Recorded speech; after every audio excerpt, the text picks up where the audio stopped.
Hi, this is Stephen Brower. This is meant to be an addendum to the chapter on cues, specifically regarding simulations. This is used as an addendum to the Michael Main book, Data Structures and Other Objects Using Java. So some of the information that's presented is meant to be in line with its approach for using simulations. Okay.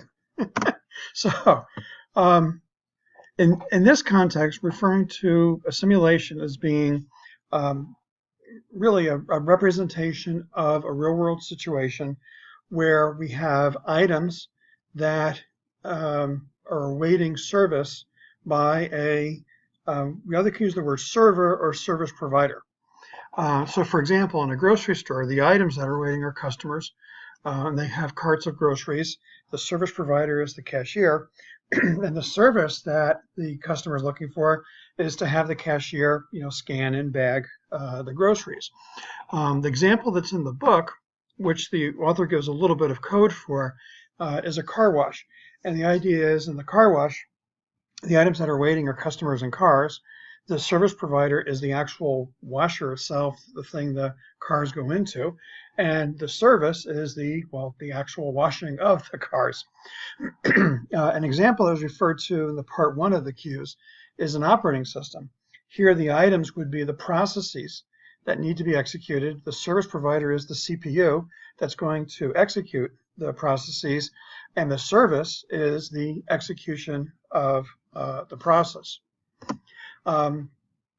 So in this picture right here, what I'm showing is this would be the service provider, which at the present moment is busy. This would be the current time, and here at this point the queue is empty. If an item arrives, it gets onto the queue and it's waiting for this service provider to be free. Time actually has advanced. We'll show 2 more arriving. So here more time has elapsed, another item has arrived. More time has elapsed, another item has arrived. Now, at some point in time, the service provider, which has been busy in the slide, is going to free up. So if I'm doing this right, it's now free. It's 10:57, and so now the item that came in initially at 10:52 is the one. Whoops.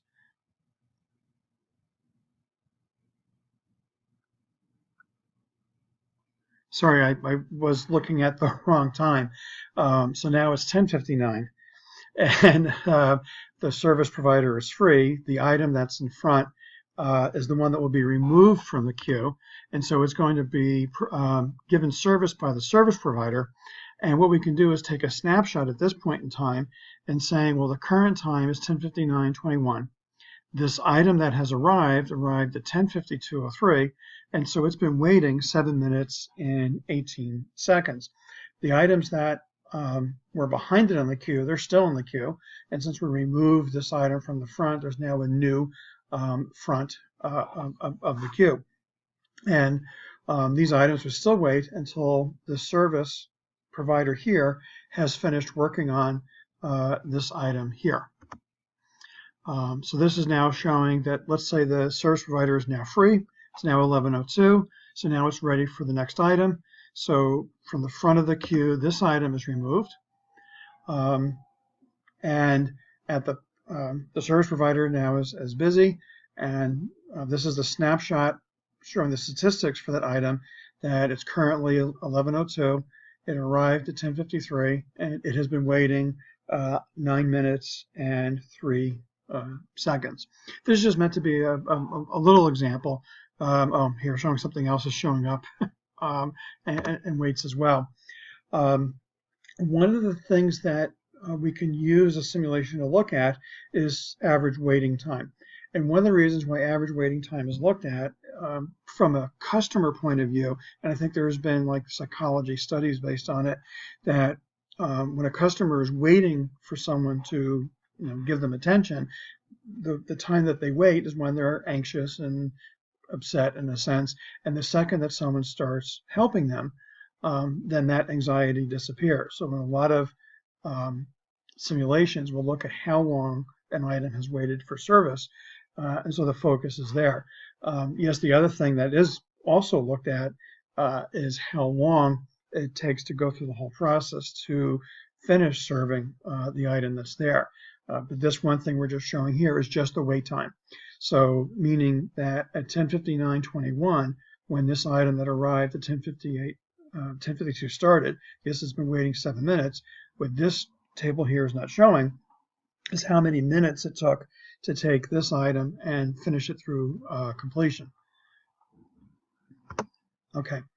Some other models that we can look at regarding simulations are how many servers and how many queues there are.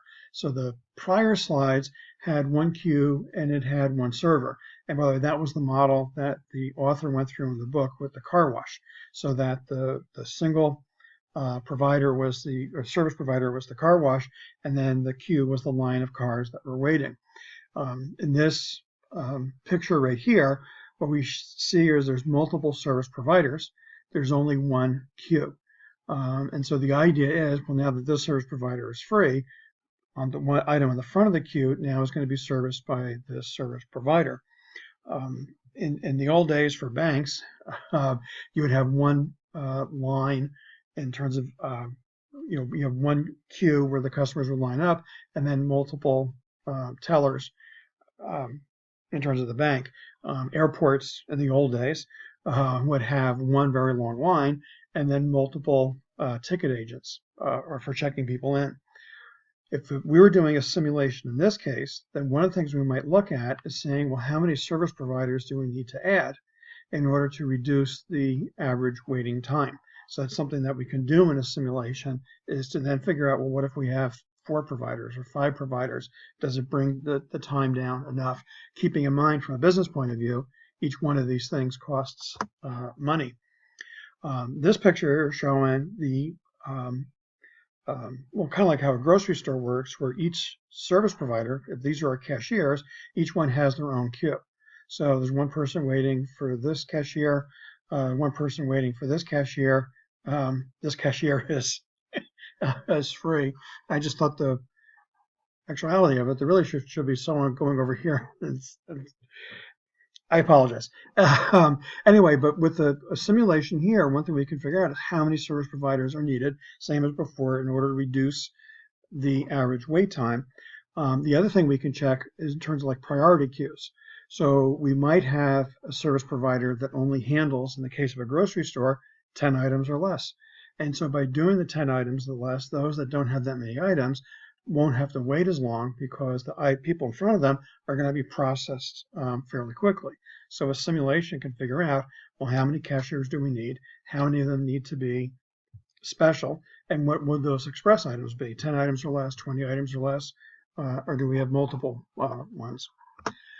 Okay, so what the book does, the model that's used in the book uses seconds instead of time. Now, I know you're saying seconds or time, but instead of going down in minutes and seconds and using it the way that we normally look at time, it does just seconds. And so the counting loop that it's using for showing time elapsing is just an integer-based loop that just keeps adding 1, and that's representing the seconds that go by. For a simulation where we're only looking to reduce the average waiting time, then the queue that we can use can be a queue of integers. And so the idea is that when an item arrives, at that point in time, at that current time, that's when it arrives, and when it gets on the queue, it's the current time that actually is going to get added to the queue. Later in the future, when it's removed from the queue, well, time has elapsed. And so the current time, it should be now beyond it, and meaning the current time of the simulation itself. When the item is removed from the queue, the integer that's taken off is the arrival time. So if we take the current time minus the arrival time, that's how long that item has been waiting. And then what we can do is we can use accumulators for accumulating the total wait time, and then counters, how many customers serviced, and then we can divide the total wait time divided by the number served and come up with the average wait time. Now, taking that a little bit more detailed in terms of what's happening in the book, what happens inside the loop for the simulation. So if we're going to have our for loop here for simulating each second, meaning each iteration of the loop represents 1 second, well, at a second, something may arrive, a server may be free, and there's someone waiting, and the servers that are doing work are going to subtract 1 from their workload of what they're doing. So the idea is at a moment in time, we check to see if someone has arrived, and if someone has arrived, we add them onto a queue. If there's only 1 queue, that's all we add them to. If there's multiple queues, we try to find if there's an empty one. If there's no empty queues, then we try to find the shortest queue. And so that's the arrival of items. The next thing we do is then for each server, we look to see, well, is there a server free? And if there's a server that is just sitting there, then what we can do is take an item off of its queue, and now the server is going to be busy and it starts to do work. Somewhere in the loop, it doesn't have to be the last thing, but for each server that is being providing a service, ones that are currently busy, we decrement 1 for 1 second, meaning that they've now done another second of work for this. At some point in time, when they decrement, that 1, then they come down to there's no more work to do, which means they become free, so that the next time through the loop, they'll be able to pick up a customer. So this is the model that the book is using for doing a simulation. One of the things that I want to talk about just for, I think I may have mentioned in class the Super Bowl, that there could be 30 people arriving at the same time simultaneously to the gates. And so it's at a second at a time. It's not does someone arrive. And in that particular example, it would be at a particular point in time, how many people arrive. And so that adds to the complexity of the part of, or in other words, this process here would have to be in a loop, meaning for looping for each of the customers that have arrived, if there's multiple ones that are arriving. Now, the model that was used in the book was just using arrival time, so therefore it used a queue of integers. A more sophisticated queue could be a queue of objects. And the idea is the object could have multiple fields, so there's more things we want to keep track on that item besides the arrival time. So for the example for the grocery store, besides the arrival time, we could have a field for how many items the customer has. And what that has an effect is maybe which queue they get on, and the other thing is how long it takes them to be serviced. Additional sophistication would be things like, what is their payment method? How many coupons do they have? How many items need a price check? And all those things can affect the service time. Since the book did, or part 1 of queues did mention operating systems, the queue can be a queue of process control blocks. So a process control block, each process has a control block of which has a number of things, statistics also like when it arrived and how much time it has been executing. But we could, for simulating an operating system, have a little more complexity for like how many resources it needs, because the needing of resources could, take time. Okay. So the part 1 of queues actually did have 3 or 4 slides, and this is really sort of an expansion on it.